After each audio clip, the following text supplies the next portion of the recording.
10 juin 1918. La mer est calme et la nuit claire. Schön Fahrt. 14 Knoten. Sauber. À 3h15, depuis un torpilleur italien, on aperçoit un navire qui fait la fierté de la flotte de guerre austro-hongroise. C'est le cuirassé Szent István. Velocità ridotta. Le bateau ennemi se rapproche subrepticement du puissant cuirassé et fait feu. All'attacco.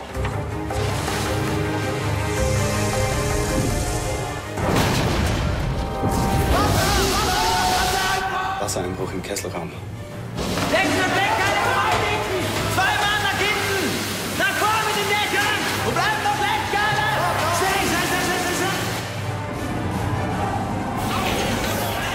Sur le navire, l'équipage se démène désespérément. En vain, le Szent István donne de plus en plus de gîtes.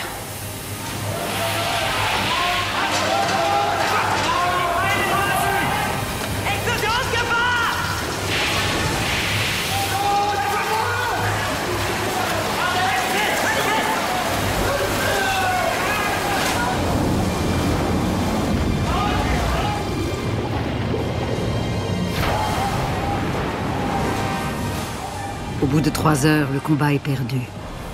À 6h05, le cuirassé le plus moderne de la flotte de guerre austro-hongroise sombre dans la mer Adriatique. C'était sa première marche contre l'ennemi.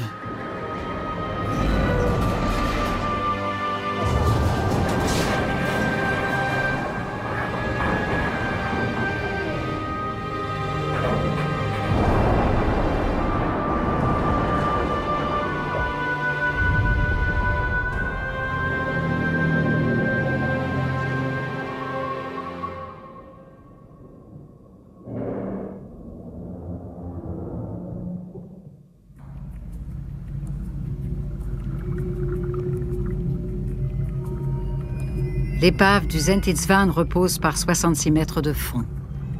C'est un colosse de 152 mètres de long, pesant 21 000 tonnes. Mais c'est aussi pour 89 marins un tombeau d'acier. On a beaucoup spéculé sur la tragédie du Szent István, mais jusqu'ici la question la plus cruciale n'est toujours pas résolue. Comment est-il possible que 2 torpilles aient eu un effet aussi dévastateur ? 90 ans après la fin de la Première Guerre mondiale, une équipe d'experts croates plonge vers l'épave pour tenter d'apporter une réponse définitive à cette question. Pour le caméraman Marino Barzak, le destin tragique de ce bâtiment de guerre est aussi lié à une histoire personnelle. Son arrière-grand-père était timonier sur cet infortuné navire. Pour moi, le Szent István est comme une icône.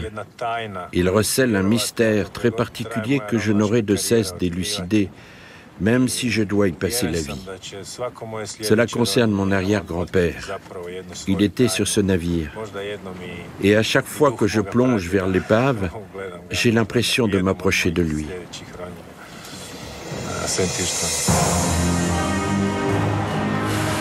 Le Szent István était considéré comme l'une des armes les plus puissantes de la flotte de guerre austro-hongroise. C'était un géant que l'on tenait pour indestructible. Le cuirassé est un décor recherché pour les cartes postales. L'équipage y prend la pose pour la plus grande fierté de la monarchie. C'est un honneur et une distinction que de servir sur le vaisseau de combat le plus moderne de la flotte de guerre de la double monarchie. La gloire est proche. Personne alors n'imagine qu'à l'instar du fastueux navire, elle va bientôt sombrer.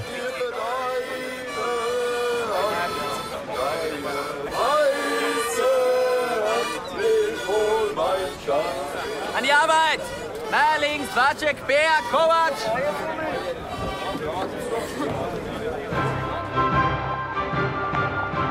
« 21 octobre 1911, 7 ans avant la catastrophe. La maison impériale célèbre un mariage. L'ambiance est aussi joyeuse que détendue. Pourtant, l'Autriche-Hongrie se prépare déjà à la guerre, comme toute l'Europe. L'État plurinational est affaibli. L'empereur François-Joseph n'a que trop hésité devant les réformes. Maintenant, les conflits de nationalité menacent à tout instant de dégénérer.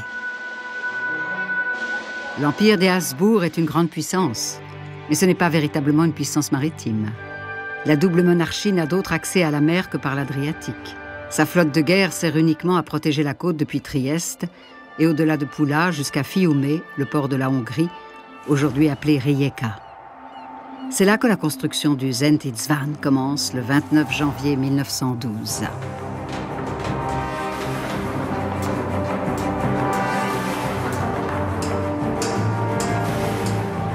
Le cuirassé est un projet prestigieux de la Hongrie. 60 millions de couronnes sont investies et une armée d'ouvriers est mobilisée. Mais on manque d'expérience et de pratique dans la construction des navires.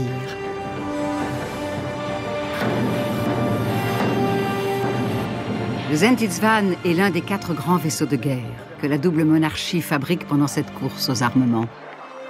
À travers ce chantier, les Hongrois entendent démontrer l'efficacité de leur industrie. Le 17 janvier 1914, les plus grands noms de la noblesse autrichienne sont presque tous là pour assister à son lancement. Il porte le nom du saint national de la Hongrie, Saint-Étienne. Le Sint-Istvaan est l'enseigne de la flotte de guerre impériale et royale. Avec ses tourelles à triple canon, il appartient à la catégorie des grands cuirassés modernes. Moi, Franz Döhler, je suis chargé de la surveillance des machines sur le Sint-Istvaan. Je pressens que mon destin sera étroitement lié à ce puissant cuirassé. Si je venais à mourir, prière d'en informer Madame Béatrice Poldrugo à Pula. C'est mon père, Franz Döhler, sur une photo de famille. C'est la seule photo que Valérie Ernstein possède de son père. La famille de Valérie, tout comme celle de Marino, est indissolublement liée à l'histoire du vaisseau. Les obus pour les canons. Les clichés de l'épave du Sint-Istvaan ouvrent à la vieille dame un univers nouveau pour elle. Cet univers est celui de son père. Jamais il ne lui en a parlé.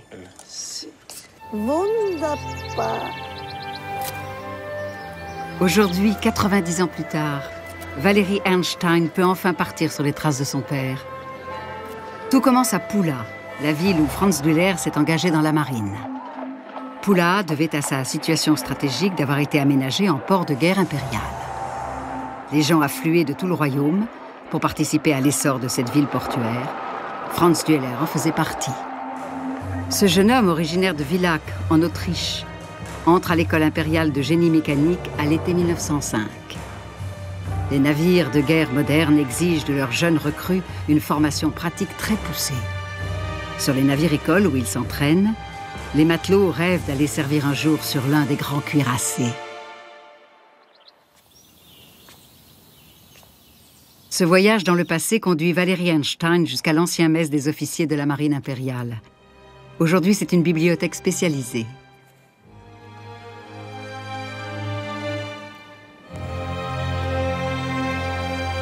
Des photos d'anciens élèves de l'école de génie mécanique sont exposées dans le foyer du palais.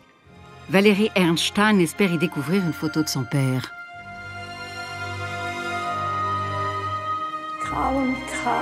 Corps impérial de matelots.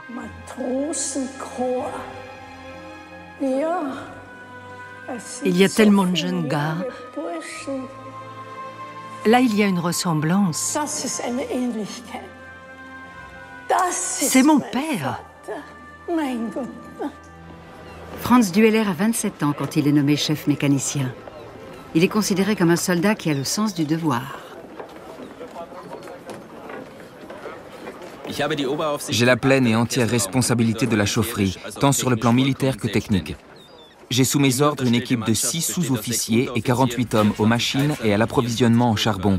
J'exige une discipline et un engagement sans faille. En cas de problème grave, chacun doit savoir ce qu'il a à faire. Mehr Dampf! Svatek, Bär, Kessel 3, mehr Feuer!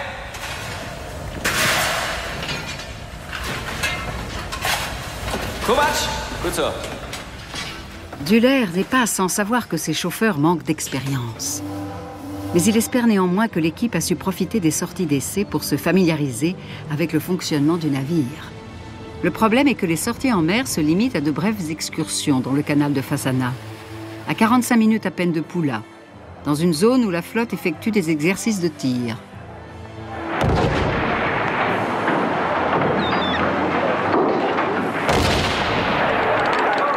Sur ces courtes distances, le Zentisvan n'est jamais amené à accélérer jusqu'à atteindre sa vitesse plafond de 20 nœuds. Une négligence qui lui sera fatale.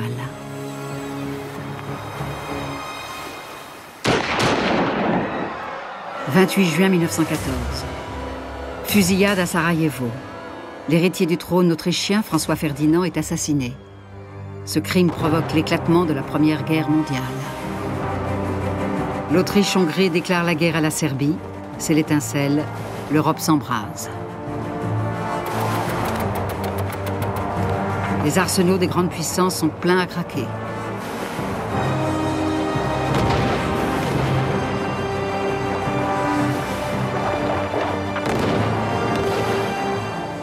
À partir de mai 1915, l'Autriche-Hongrie doit combattre sur 3 fronts. L'Italie, jusqu'ici son allié, a basculé du côté de l'ennemi. La guerre italo-autrichienne est particulièrement âpre. On se dispute des positions jusque dans la montagne à 4000 mètres d'altitude. Mais c'est aussi une guerre maritime.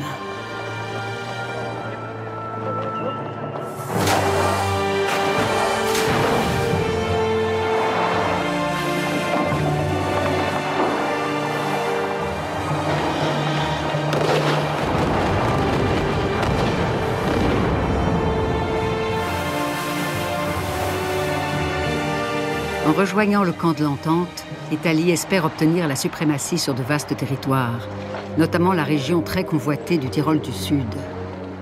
Pour l'Autriche-Hongrie, ce revirement a des conséquences dramatiques. Les Italiens édifient avec leurs nouveaux alliés le barrage d'Otrante. Le détroit de 80 km de large est verrouillé par des filets d'acier et truffé de mines. La flotte impériale s'empêtre dans ce piège. C'est un avantage stratégique pour les Italiens. Et un homme sait en tirer profit. Luigi Rizzo, capitaine de corvette d'origine sicilienne. Cet officier de marine expérimenté tient un rôle de premier plan dans le développement de la nouvelle arme miracle italienne. Les Mas, petits bateaux de bois très maniables, dotés de 2 torpilles. Ces torpilleurs Mas permettent aux Italiens de contrôler toute la côte d'Almate. Les Autrichiens n'ont rien de comparable à leur opposé. Aussi leur puissante armada se retrouve-t-elle désœuvrée dans le port de Pula. Elle attend une mission, une vraie.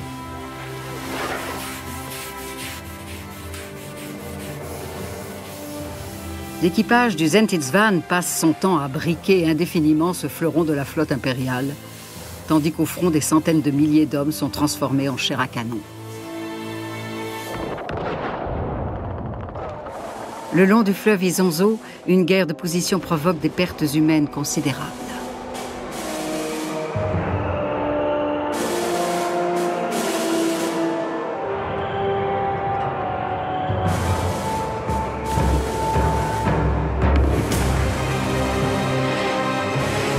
C'est un combat où l'on se dispute le terrain pied à pied.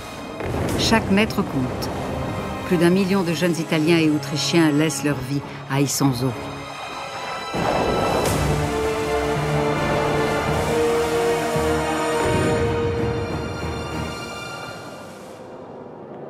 Dans le même temps, à Pula, les marins se donnent du plaisir. La rue Castropola compte 14 bordels officiels. Chacune des nationalités de l'armée impériale a son établissement attitré.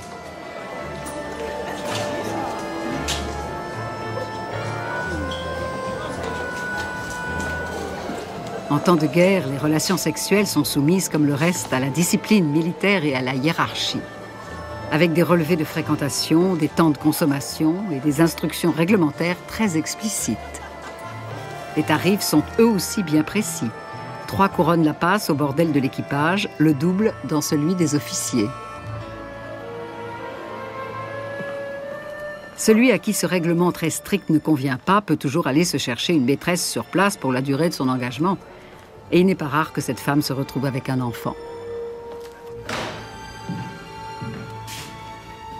Franz Düller est dans cette situation à Pula, mais lui est vraiment amoureux. Il épouse Beatrice Poldrugo en pleine guerre, après avoir obtenu, non sans difficulté, l'accord de ses supérieurs. Franz Düller veut que tout soit fait dans les règles. Lui-même a été un enfant illégitime et il en a souffert.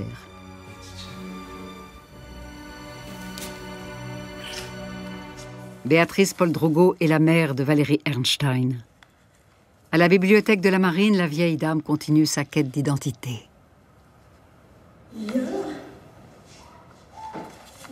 Des nouveaux documents. Je n'ai jamais eu connaissance de tout ça. Je reconnais l'écriture de cette signature. Düller Franz, chef mécanicien de l'état-major. Le rapport rédigé par son père, que Valérie découvre, relate ses dernières heures à bord du vaisseau. Cette photo, je ne l'avais jamais vue. Marino possède également une photo de son arrière-grand-père, timonier sur le Sint-Istvan. Il l'a apportée avec lui lors de l'expédition de plongée.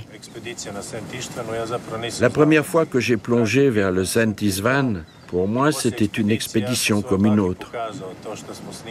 Mais tout a changé quand j'ai montré les photos de l'épave à ma grand-mère. Elle était bouleversée. Elle m'a dit, le Sint-Istvan, c'est le bateau sur lequel était mon père, c'est-à-dire ton arrière-grand-père. Depuis que je le sais, ce navire fait partie intégrante de ma vie. C'est pourquoi j'ai cette photo sur moi. 1917. La guerre navale s'intensifie sur l'Adriatique. Et malgré cela, les grands cuirassés restent toujours à quai. Les torpilleurs Mass, italiens, se font de plus en plus menaçants. À l'initiative de Rizzo, ils sont désormais équipés de moteurs quasiment silencieux. Leurs attaques sont d'autant plus dangereuses.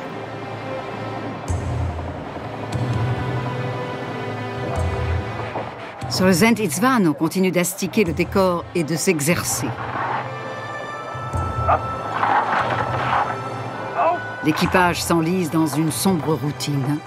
L'euphorie des premiers jours a disparu depuis longtemps. Le cuirassé végète, inutile dans le port. Le climat à bord se détériore à cause des restrictions de nourriture. On ne sert plus aux hommes qu'une soupe, une potée de choux et de petits pois.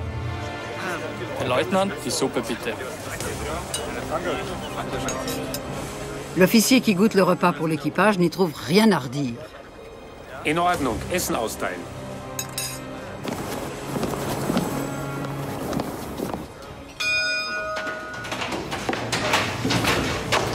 Aux machines, les hommes commencent à renâcler contre cette maigre pitance. Leur patience est à bout. Immer der gleiche Gas. Das stinkt. Auflass. Das letzte. Immer dasselbe, Kohlsuppe.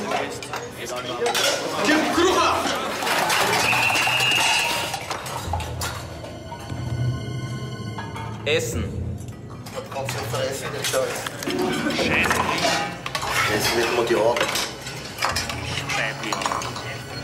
L'équipage est démoralisé.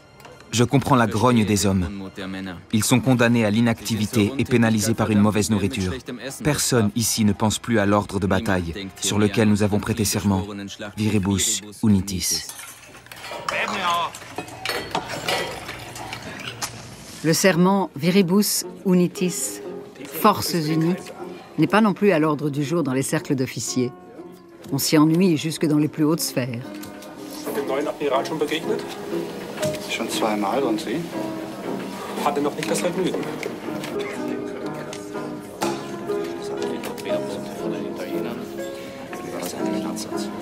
Mais quand au front le sang coule, aux messes de la marine, c'est le champagne.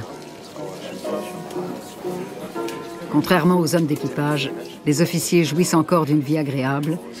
Ils ont le privilège, contre paiement, de pouvoir doubler leur ration alimentaire. La guerre est loin. Mais à Vienne, la colère monte. On s'insurge contre la passivité de la marine. En octobre 1917, lors de la 12e et dernière bataille de l'Isonzo, l'armée impériale réussit une percée décisive. Malgré de lourdes pertes, les troupes poussent jusqu'à la région du Piave. L'empereur Charles Ier, qui a succédé à François-Joseph, voit là une chance d'écraser définitivement les armées italiennes affaiblies. Pour y parvenir, il lui faut le soutien de la marine. Mais peu confiant dans le haut commandement de la flotte, il en modifie tout l'état-major. Le nouveau commandant en chef de la flotte est le Hongrois Nikolaus Horthy. Ancien aide de camp de François-Joseph, Horthy entretient les meilleures relations avec la cour. Et il sait les utiliser. C'est ainsi qu'il est promu à la tête de la flotte, de préférence à 48 officiers qui ont plus d'ancienneté que lui.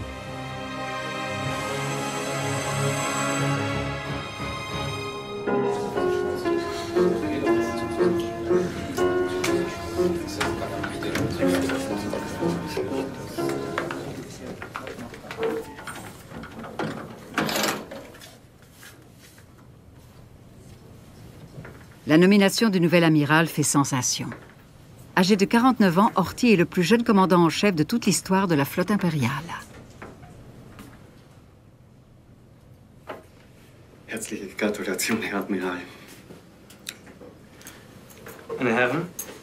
Horthy voit grand. Avant tout, il veut redonner du souffle à cette flotte. Pour remporter la victoire, il est prêt à tout jouer sur une seule carte. Mais la situation stratégique se modifie. Les puissances de l'entente renforcent leur armée de l'air en Italie du Nord. Les Italiens s'assurent la suprématie de l'espace aérien.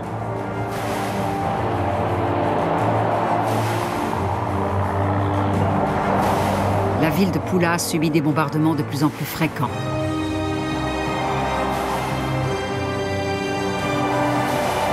Entre-temps, le capitaine Rizzo a enrichi son escadre de torpilleurs MAS. Il dispose désormais de 75 bateaux sur l'Adriatique. La pression sur les Autrichiens s'accroît de jour en jour. Tous les efforts des Autrichiens pour construire des torpilleurs rapides du même type ont échoué. Ils échafaudent alors une opération téméraire. Lors de leur vol de reconnaissance au-dessus de la côte, les Autrichiens prennent le port d'Ancône en ligne de mire. Il leur faut bien connaître la zone ennemie. Leur objectif, en effet, est de s'emparer d'un torpilleur MAS pour pouvoir en produire une copie. Le 5 avril 1918, tout est prêt. Un commando autrichien dirigé par un cadet de marine parlant italien pénètre discrètement dans la zone portuaire ennemie. Autorizzazione, prego. Ecco il nostro lasciapassare. Au poste de garde italien, l'homme en faction se laisse abuser par de faux papiers. Il ne remarque pas non plus que ses matelots portent des uniformes de la marine impériale. Va bene, potete andare. La petite troupe entre sans encombre.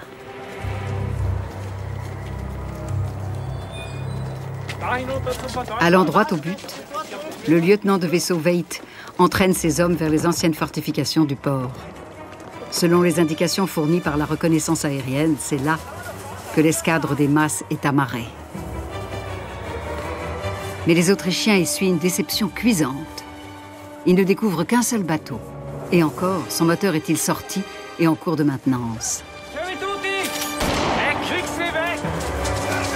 Le plan a été éventé. La police portuaire était alertée depuis longtemps. Veit et ses camarades sont arrêtés.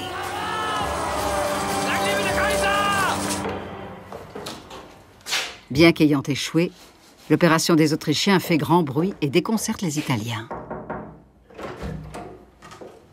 Pour le capitaine de corvette Rizzo, cette incursion n'est pas sans conséquence. Il doit rendre des comptes. Capitano,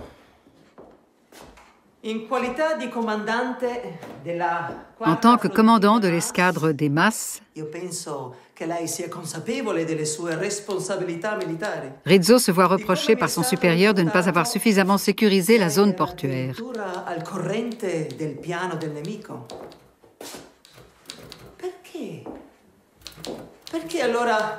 Il comprend qu'une sanction est inévitable.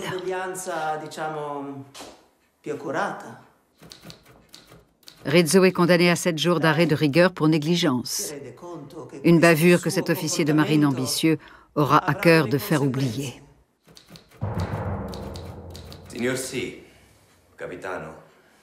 L'occasion s'en présentera bientôt. L'empereur Charles exige que l'infanterie et la marine frappent enfin de concert.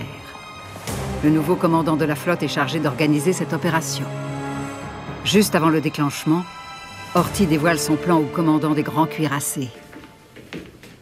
Meine Herren, ich danke Ihnen für Ihr Kommen. Wir planen einen Angriff auf die Sperre von Otranto.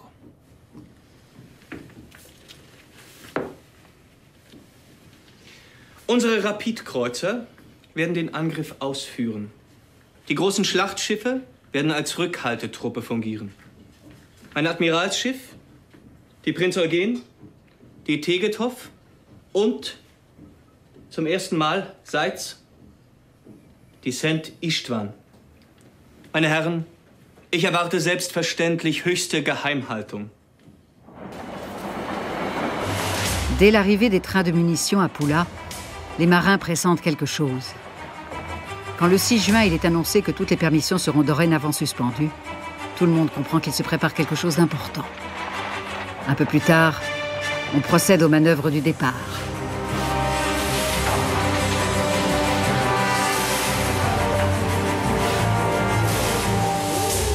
C'est la première véritable montée au feu du Zenditsvan.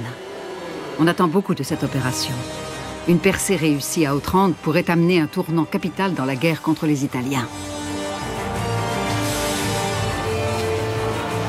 Mais l'opération est risquée. Depuis 883 jours pour le Zenditsvan, il ne s'est rien passé. En rien, le bâtiment et son équipage ne sont prêts à une confrontation directe avec l'ennemi.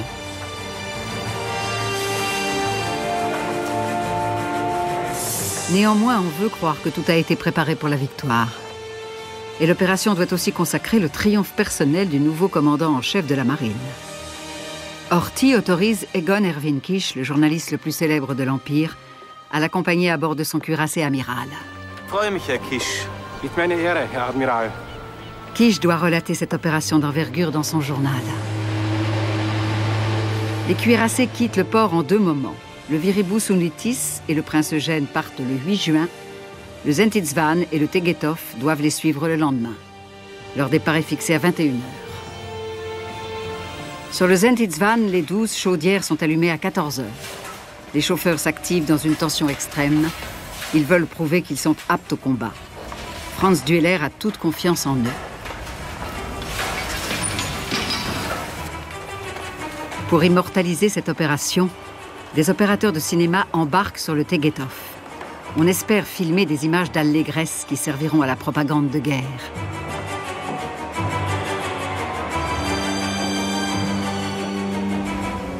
Il est un peu plus de 21h quand Franz Dueller annonce à la passerelle de commandement « Machine sous pression ».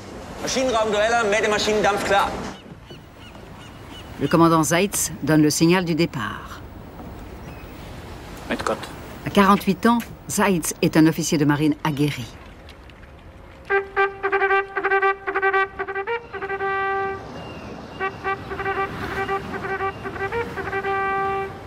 Il sait que 6 torpilleurs et un destroyer ne constituent pas une escorte suffisante pour 2 grands cuirassés. Mais il n'a rien d'autre à disposition.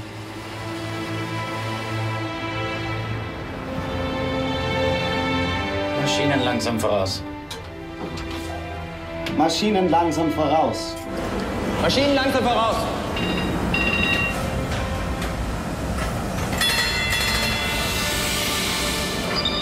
Seitz espère profiter de la pénombre pour arriver dans la baie de Tajer, où la flotte pourra se tenir à l'abri pendant la journée. Mais dès le début, l'opération ne semble pas placée sous une bonne étoile. Dès la sortie du port, un incident se produit. Stopp! Hafenbarrikade nicht geöffnet! Barrikade nicht geöffnet! Barrikade nicht geöffnet! Rücke an Kesselraum! Maschinen stoppen! Maschinen stoppen! Stopp! C'est le chef d'état-major, Masjon, qui est responsable de cette négligence. Une erreur qui aura des conséquences fatales. La flotte va perdre un temps précieux. Du côté italien, on est aussi en train d'appareiller. Les torpilleurs Mas partent en patrouille. Pour économiser le carburant, ils sont tractés au large par des remorqueurs. Cette nuit-là, Postés entre les îles Silba et Premuda, Rizzo et ses torpilleurs scrutent à l'horizon les bateaux ennemis qui pourraient surgir. 22h15, le Zenit Svan a déjà presque 1 heure de retard sur son plan de route. Dans la salle des machines, on met la pression pour rattraper le temps perdu. On se dépense sans compter pour compenser le manque de préparation.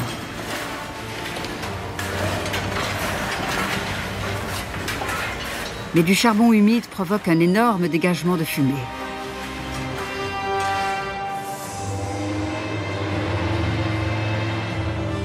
Je me déplace constamment entre la chaufferie et la salle des machines pour voir si tout est en ordre.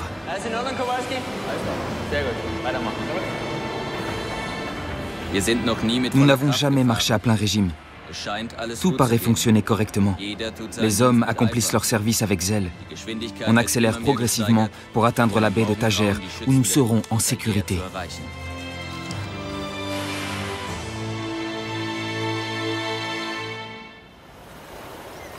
Sur le vaisseau amiral, on ne sait rien du départ différé du 2e cuirassé. Horthy décide d'aller se reposer. Et là, tout en regagnant sa cabine, il constate que Egon Kish est encore en train de travailler.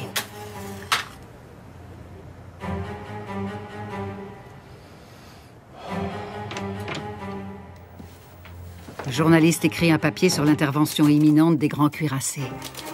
Papier agrémenté de certains détails stratégiques qui lui ont été fournis par Horthy. Horthy est nerveux. Il joue beaucoup dans cette partie. Il a besoin de se changer les idées. Il tente d'en imposer à Kish en exhibant son tatouage. Un dragon vert et or. C'était le plus beau tatouage que j'avais jamais vu, mais c'était aussi un mauvais présage, dira plus tard le journaliste. La seconde partie du périple se poursuit sans aucune péripétie. Il semble que l'on rattrape peu à peu le temps perdu. Neuer Kurs 134 Grad. Neuer Kurs 134 Grad. Wann werden wir in der Bucht von Tajer sein? Voraussichtlich um 6 Uhr früh, Herr Kommandant. Une chose est sûre. La flotte ne pourra plus profiter de la nuit pour longer en toute sécurité la côte la plus dangereuse. Le commandant Seitz est inquiet. Herr Kapitän, mehr Tee bitte. Danke.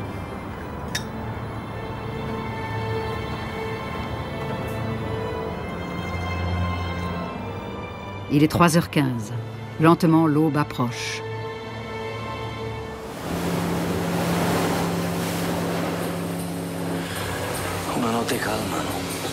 Près de l'île de Premuda, le capitaine Rizzo rentre de patrouille avec 2 torpilleurs, un MAS 15 et un MAS 21.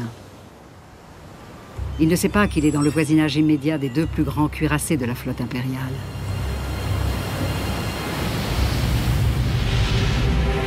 La nuit a été sans histoire pour Rizzo. Il se dirige vers les remorqueurs lorsque son attention se porte sur une haute colonne de fumée à l'horizon. Signor capitano, guardia, nuvole di fumo. Rizzo reconnaît immédiatement les contours d'un cuirassé. Alors il risque une audacieuse manœuvre. Il ordonne de réduire la vitesse et s'engage lentement dans le sillage de l'escadre ennemie. Le MAS parvient à trouver une ouverture sur le chemin du convoi. Sur le Zenit Svan, on ne se rend compte de rien. Tenant l'ennemi dans son viseur, Rizzo joue le tout pour le tout. Et ordonne le lancement de 2 torpilles.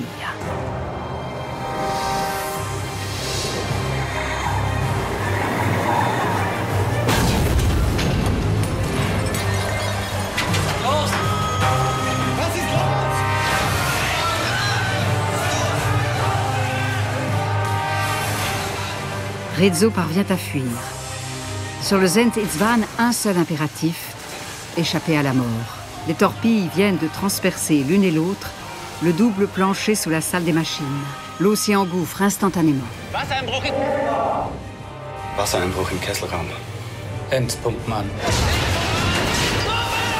Le chef des machines duellaires met aussitôt les pompes en marche. Aucun des hommes n'est préparé à cette situation.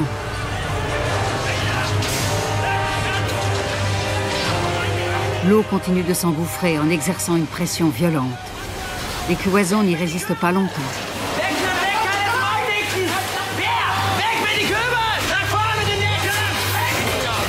Avec des couvertures et des clavettes de protection, les hommes tentent de calfeutrer les zones non étanches et les tuyaux brisés. Mais l'eau continue de déferler.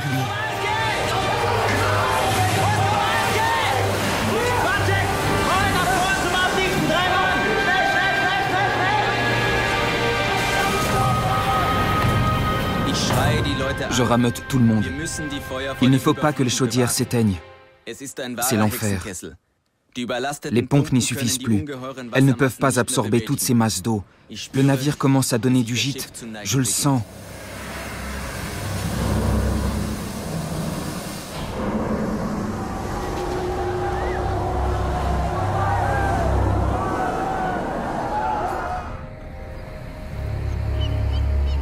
À 4 heures du matin, sur le Viribus Unitis, l'opérateur radio capte l'annonce du torpillage du Zentilsvan. Horthy est aussitôt réveillé. Admiral! Admiral! Was ist los? St. Istvan, obédiert. Abtreten. Horthy sait désormais que son plan a échoué. À 4h20, le Zentilsvan lance un premier appel à l'aide au Tegetov. Il sollicite l'intervention de remorqueurs. Mais l'opération de secours tourne au grotesque. Croyant être attaqué par un sous-marin, le Tegetov s'éloigne de la zone du drame et ouvre le feu, en abattant des marins de sa propre escadre.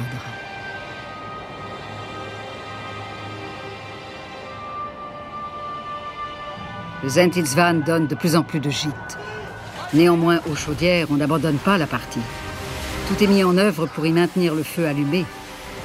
Tant que les pompes et les machines auxiliaires continuent d'être alimentées en vapeur, il reste un espoir d'amener le navire jusqu'à l'île voisine de Molla. Mais l'eau monte inexorablement. Herr Kommandant, Verbindung zum Kesselraum abgebrochen! Teraski! Erstatten Sie Meldung. Jawohl, Herr Kommandant. Aufpassen! Herr Betriebsleiter! Seekadett Theodorski, wie lange noch? Nur noch 2 Kessel im Betrieb. La situation est désespérée. Dueller ne peut plus faire qu'une chose. Il donne l'ordre de tout éteindre. Explosionsgefahr! Die Feuer herausreißen!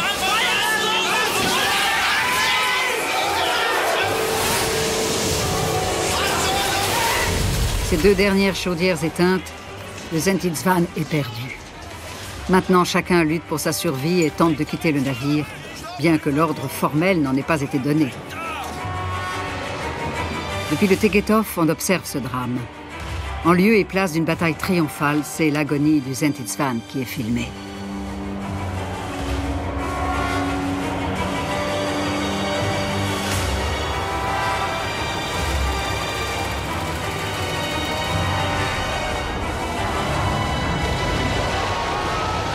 Le destin de cette forteresse des mers paraît scellé. L'angle de gîte dépasse 30 degrés.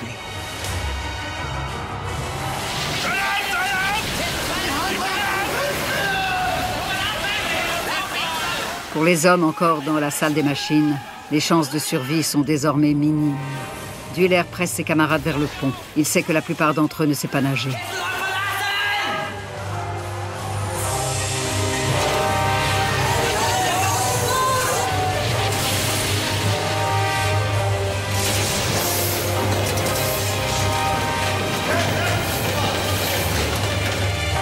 La forte inclinaison du navire rend la fuite plus difficile.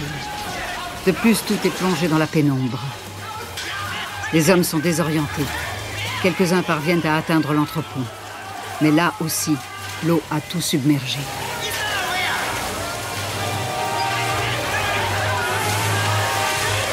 Dans la chaufferie, Franz Dueller lutte jusqu'à la fin pour sauver ses hommes.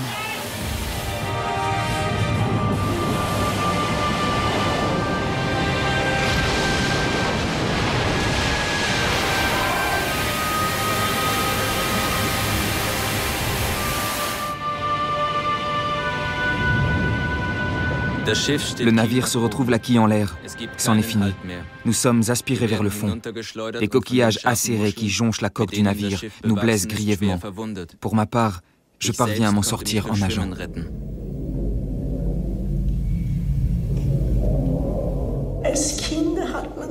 Enfant, on ne comprenait pas bien ce qui s'était passé. Bien sûr, on en avait entendu parler, mais on ne ressentait rien de particulier. Maintenant, je comprends. Et lui, c'est un héros. Le Seigneur lui a donné la force de faire ce qu'il fallait dans cette situation. La plupart des gens ont pu survivre. C'est vrai que 4 officiers et 85 hommes ont péri. Mais la plus grande partie des hommes a eu la vie sauve. Et lui, bien que grièvement blessé, que Dieu lui ait encore donné la force de faire tout ça pour l'équipage, j'en suis fière. Et j'en suis émue aux larmes.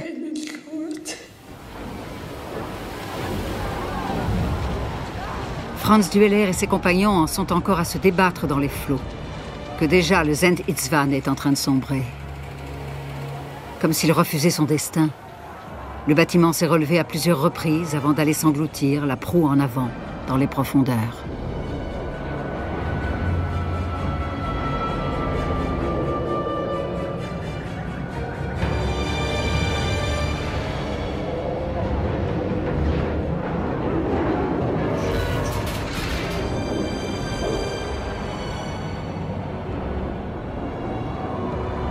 Nous sommes le 10 juin 1918, il est 6h05.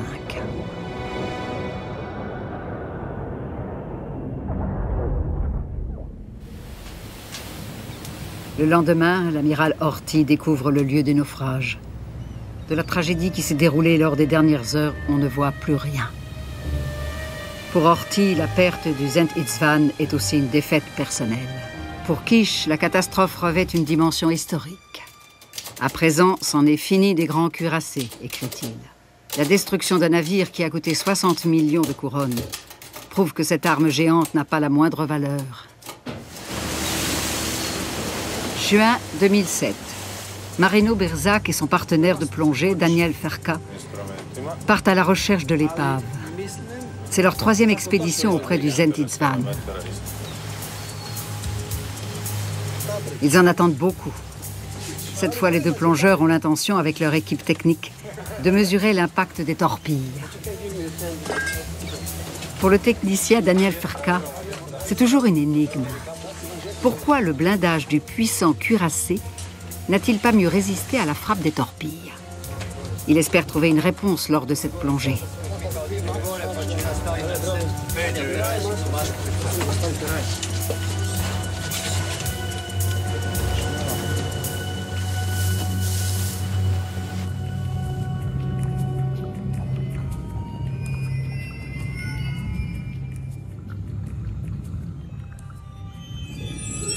Ces 2 plongeurs professionnels forment une équipe expérimentée.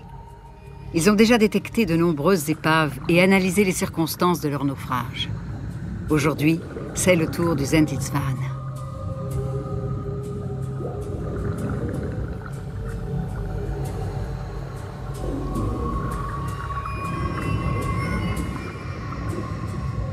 Pendant que l'équipe prépare le relevé topographique, Marino Berzac plonge une nouvelle fois et se dirige vers l'intérieur du bateau.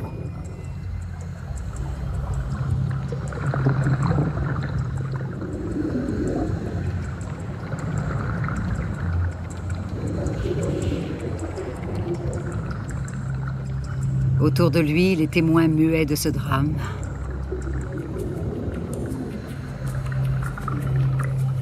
Parmi eux, cette assiette.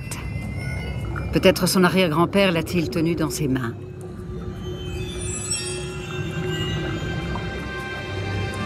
Toutes sortes de pensées lui traversent l'esprit, pendant qu'il explore l'épave mètre par mètre, pour faire la lumière sur les causes de cette tragédie.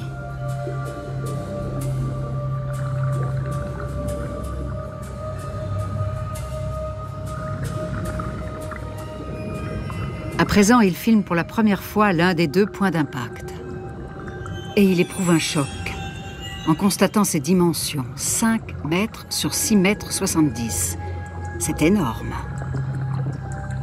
Toutes ces mesures, ainsi que les images tournées par Marino Berzac, semblent confirmer ce que les experts tels que Daniel Fercas supposaient depuis longtemps. Lors de la construction du navire, l'acier a été économisé. On constate à l'endroit où la torpille a touché que la tôle du cuirassé a été transpercée, comme une feuille de papier. Les torpilles étaient lancées à 2 mètres de profondeur. Ainsi, elles frappaient au bord inférieur du blindage. L'explosion a également attaqué le blindage lui-même, mais sans y causer le moindre dommage. En revanche, la partie non blindée était trop fragile pour résister à l'explosion. Et c'est très précisément entre la partie blindée et celle qui ne l'était pas que l'eau s'est engouffrée dans le navire. Les torpilles ont touché le point le plus vulnérable du cuirassé, à savoir les 2 chaufferies.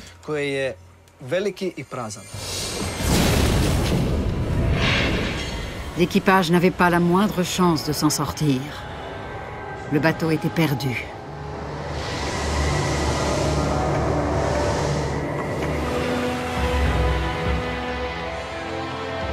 Les torpilleurs italiens sont retournés à Ancône. Le 10 juin est devenu pour la marine italienne un jour faste qui est encore fêté aujourd'hui. Le capitaine de corvette, Luigi Rizzo, est fêté comme un héros. Les félicitations se multiplient. Des témoignages de reconnaissance lui parviennent de très hauts lieux. Parmi eux, le roi d'Angleterre. British Embassy, Rome, 21st June 1918. L'attaque spectaculaire de Rizzo a un énorme retentissement. La tragédie du Zend-Itzvan représente bien davantage que la perte d'une arme puissante. Le naufrage de ce cuirassé porte un coup mortel à la marine impériale.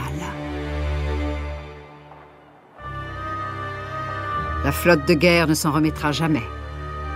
Avec l'échec de l'attaque du barrage d'Otrante, c'est le destin de l'Autriche-Hongrie qui se scelle. Quelques mois plus tard, l'empire du Danube se disloque. 25 octobre 1918, dernier acte. L'amiral Horthy remet des décorations aux héros du Zend-Itzvan. Parmi eux, Franz Döhler. Il se voit attribuer la médaille d'or du courage. Cette distinction m'honore. Mais ma joie se ternit quand je pense à notre navire et à tous les camarades disparus. Après l'expédition de plongée, Marino Berzac et Valérie Ernstein se rencontrent à nouveau. Ils échangent des informations communes. À cette occasion, le plongeur sous-marin a apporté une surprise.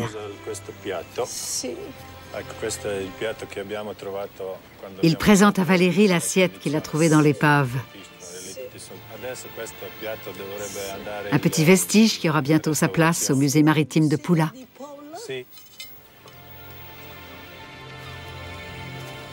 La plupart des victimes de cette tragédie reposent à jamais au fond de la mer. Le Zend-Itzvan n'en a libéré que quelques-uns. Ils ont été inhumés au cimetière de la marine de Pula. Valérie Ernstein a tenu à leur rendre un dernier hommage.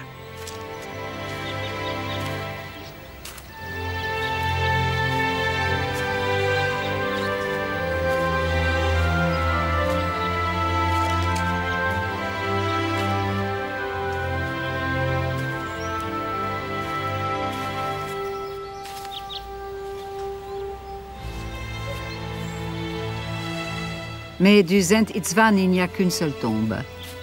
La vieille dame la retrouve, celle du jeune cadet de marine Józef Serda Teodorowski, né à Jersów, mort sur le Zend-Itzvan. La mort a emporté 89 marins dans les premières lueurs de l'aube. S'il y a eu plus de 1000 rescapés, c'est avant tout à Franz Döhler qu'on le doit. Il a réussi à tenir le bateau à flot pendant presque 3 heures. Le véritable héros du Zend-Itzvan, c'est lui. Lui et ceux qui sont morts.